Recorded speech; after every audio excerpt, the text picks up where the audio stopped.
তো আজকে আমরা ইনসার্টের পেজ আর টেবিলের কাজ দুটো দেখব। কভার পেজ কোনো ডকুমেন্ট তৈরি করার আগে আমরা ডকুমেন্টের উপরে কভার পেজ নেই। তো এখান থেকে কভার পেজ সিলেক্ট করেই এখানে অনেকগুলো ডিফল্ট ভাবে কভার পেজ দেওয়া আছে, এখান থেকে একটা কভার পেজ নেই। দেখো এই কভার পেজটা নিলাম। প্রথমে কি বলছে, টাইপ দ্য কোম্পানি নেম। তোমার যদি কোম্পানি থাকে তাহলে কোম্পানি দিবা, কোম্পানি নাম দিবা। দিলাম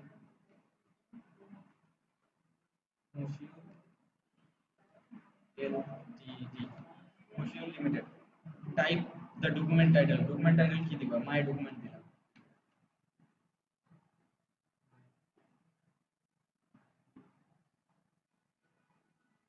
my document. Type the document, এখানে কি দিলাম? এখানে ডেটটা দিতে বলছে, আজকে ডেটটা দিই। তো এটা আমরা হচ্ছে ডকুমেন্টের কভার পেজটা তৈরি করলাম। এখন দেখো এই কভার পেজটা তৈরি করার পর আমরা নতুন করে একটা ব্ল্যাঙ্ক পেজ নেব, মানে সাদা পেজ নেব। সেক্ষেত্রে এখানে দেখো ব্ল্যাঙ্ক পেজে যদি ক্লিক করি আরেকটা সাদা পেজ আসলো, আরেকটা ইনসার্টে। তাহলে আমরা একটা কভার পেজ নিলাম, ব্ল্যাঙ্ক পেজ থেকে আমরা একটা নতুন পেজ নিলাম মানে সাদা। এটা শর্টকাট হচ্ছে কন্ট্রোল প্লাস এন্টার প্রেস করলেও তোমরা নতুন একটা সাদা পেজ নিতে পারবা, বা এখানে ব্ল্যাঙ্ক পেজ থেকেও সাদা পেজ নিতে পারবা। তো এখানে আমরা কিছু টাইপ করি। দেখো আই এম এ কোম্পানি, এটা টাইপ করলাম। এই এখান থেকে দেয়ার আর ওয়ার্ক সাম পিপল, এই লেখাটা আমি নিচের পেজে নিয়ে যাবো। সেক্ষেত্রে কি করবো, পেজ ব্রেক অপশনে কার্সরটা যেখান থেকে নিচে নিয়ে যাবো লেখাটা সেখানে রেখে পেজ ব্রেকে ক্লিক করবো, তাহলে দেখো লেখাটা নিচের পেজে চলে আসে। আই হ্যাভ আ কোম্পানি, নিচের পেজে কি আছে, দেয়ার আর ওয়ার্ক সাম পিপল। তো কাভার পেজের কাজ হচ্ছে ডকুমেন্টের কাভার পেজ তৈরি করা, ব্ল্যাঙ্ক পেজ থেকে সাদা পেজ নেওয়া, আর পেজ ব্রেক মানে লেখাটা যদি নিচের পেজে নিয়ে যাও তাহলে সেখানে কার্সরটা রেখে পেজ ব্রেক অপশনে ক্লিক করলে লেখাটা নিচে আসবে। তো এখন আমরা টেবিল ক্রিয়েট করব, যেটা শর্টকাট বললাম, কন্ট্রোল প্লাস এন্টার প্রেস করলে নতুন একটা পেজ আসবে। তো এখান থেকে টেবিল ক্রিয়েট করব আমরা। এগুলো হচ্ছে কলাম আর রো, কয়টা কলাম কয়টা রো নিবা।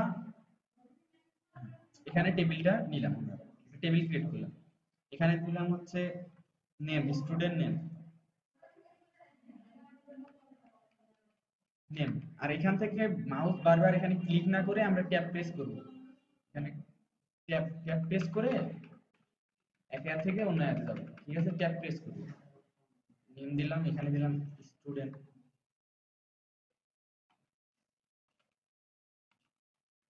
Student ID. ট্যাব প্রেস করব, রোল।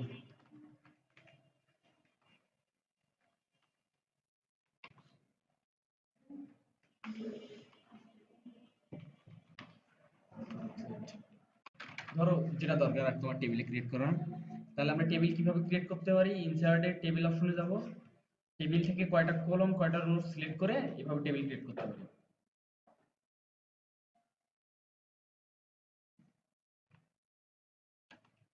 তো দেখো এখান থেকে আমরা আরো অন্যভাবে টেবিল ক্রিয়েট করতে পারি। দেখো ড্র টেবিল অপশনটা আছে, এখান থেকে যদি ড্র টেবিলে ক্লিক করি এখান থেকে আমরা টেবিল ক্রিয়েট করতে পারবো। কয়টা রো কয়টা কলম নিবা,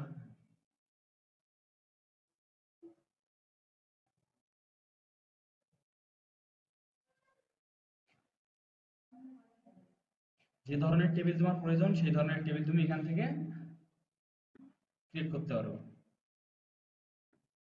তো ইনসার্টের টেবিল এভাবে ক্রিয়েট করা যায়।